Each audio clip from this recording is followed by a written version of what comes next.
নমস্কার বন্ধুরা, আমি সুতপা। দেখো সকালবেলায় তোমাদের কাছে আবার চলে এসেছি, আবার সেই কিছু রান্না কিছু গল্প শেয়ার করব বলে। আজকে কি রান্না করব দেখো, এটা হচ্ছে চিংড়ি মাছ, বেশ একটু বড় সাইজের চিংড়ি। এবার এটাকে রান্না করব কি দিয়ে, এই দেখো এইটা কেটে রেখেছি। এটা হচ্ছে লাউ। লাউটাকে ধুয়ে আমি এরকম করে কেটে নিয়েছি। তোমাদের সাথে একটু সকালবেলা একটু গল্প করতে না পারলে আমার ভালো লাগে না, কারণ সারাদিন আর গল্প করার আমার কারোর সঙ্গে গল্প করতে পারি না। এবার একটুখানি বেশ গল্প করতে পারি, ভালো লাগে। তোমরা একটু আমাকে একটু ভালোবাসো, ভালোবাসলে একটু ভালোবেসে চ্যানেলটাকে সাবস্ক্রাইব করে দাও, তাহলে তোমাদের সাথে সহজে আমি জুড়তে পারি। আর এই জুড়তে না পারলে তো আরো বেশি কষ্ট হয় যে না তোমাদের সাথে, তোমরা বোধহয় আমাকে ভালোবাসতো না, আমি তোমাদের শুধু ভালোবাসছি। এবার দেখো এই যে মাছগুলোকে এই যে দিয়ে দিলাম। একটু মোটামুটি ভাজবো, চিংড়ি মাছ কখনই বেশি ভাজবো না, কেন চিংড়ি মাছ বেশি ভাজলে না মাছটা শক্ত হয়ে যায়, সেই কারণে মাছগুলো একটু মোটামুটি ভাজবো। এবার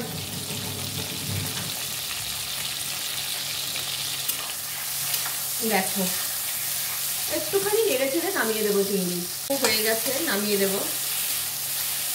বুঝেছো, খুব বেশি ভাজবো না। চিংড়ির একটু জলটা গলে ওঠে, চিংড়ি মাছ দেখবে তেলে দিলে হালকা হালকা জল গলে ওঠে, জলটা গলে উঠলে ব্যাস মাছটা নামিয়ে দেবো। আর মালাইকারি করলে তো তেলে ভাজবোই না বড় চিংড়ি, কেন বড় চিংড়ি তেলে ভাজলে মালাইকারিটা দিয়ে মাছটা শক্ত হয়ে যাবে। তাই এবার এটার মধ্যে একটু জিরে ফোড়ন দিয়ে দেবো। এই যে দেখো একটু জিরে ফোড়ন দিয়ে আর একটা তেজপাতা দেবো, দিয়ে লাউটা দিয়ে দেবো। তেজপাতা দিয়ে লাউ দিয়ে দেবো।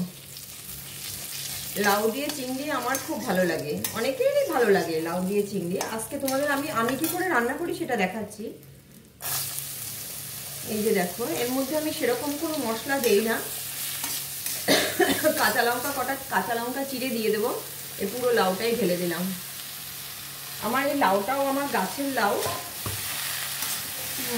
তোমাদেরকে গাছ দেখিয়ে দেবো খুনি, কিন্তু লাউটা একটু বাদেই দেখবে জল গলে গেছে। তোমরা হয়তো ভাববে যে আমার সবই গাছের বলি, আমার যেটাই রান্না করি সেটাই বলি আমার ছাদ বাগানের। এবার আমি না ওই সত্যি কথা একটু বাগান করতে ভালোবাসি বলে ছাদ বাগানের সবকিছুই একটু সবজি এটা ওটা একটু লাগানোর চেষ্টা করি। সেই কারণে আমি যেটাই রান্না করতে যাই হয়তো তার মধ্যে কিছু না কিছু ছাদ বাগান থেকে চলে আসে, সেইটাই বলে ফেলি। তোমরা হয়তো ভাববে এই দিদি যাই রান্না করে সবই বলে ছাদ বাগানে।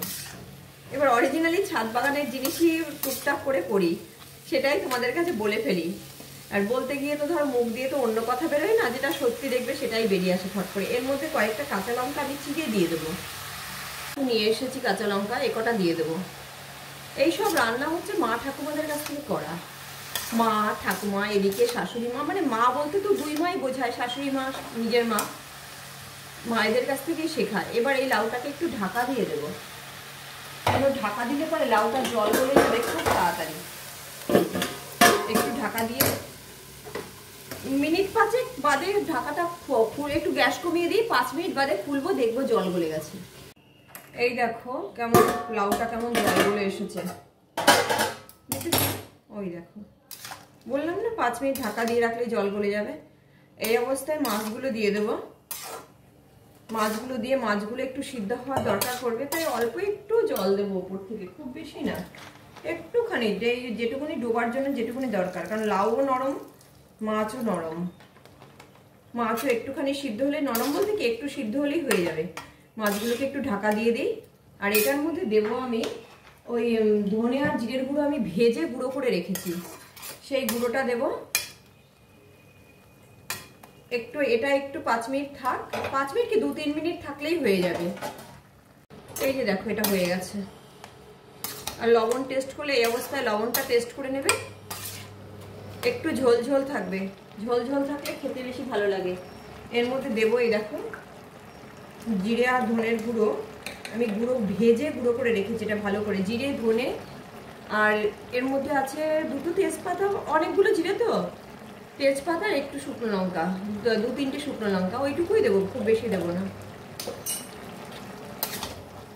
দিয়ে এবার নাড়া দিয়ে দেবো একটুখানি, 2 মিনিট ফুটবে, 2 মিনিট ফুটে নামিয়ে দেবো। যেহেতু মশলাটা দিলাম 2 মিনিট ফুটিয়ে নামিয়ে দেবো, একটু টকবক করে ফুটলেই ব্যাস। এরকমই হালকা হবে ঝোলটা। এই লাউ চিংড়িটা হালকা ধরে খেতে ভালো লাগে।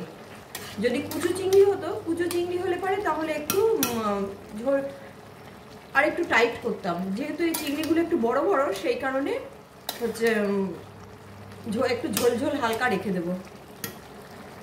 দেখো নামিয়ে নিয়েছি। ওই যে বললাম না একটু ঝোল ঝোল থাকবে, এই দেখো ঝোল ঝোল থাকবে, খেতে বেশ ভালো লাগে, হালকা, সবার ভালো লাগবে বাড়িতে।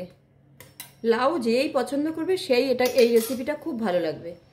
এবং হেলদিও থাকে, যেহেতু মশলা তেল মশলা কম থাকে তাই হেলদিও থাকে, খেতে বেশ ভালো লাগে।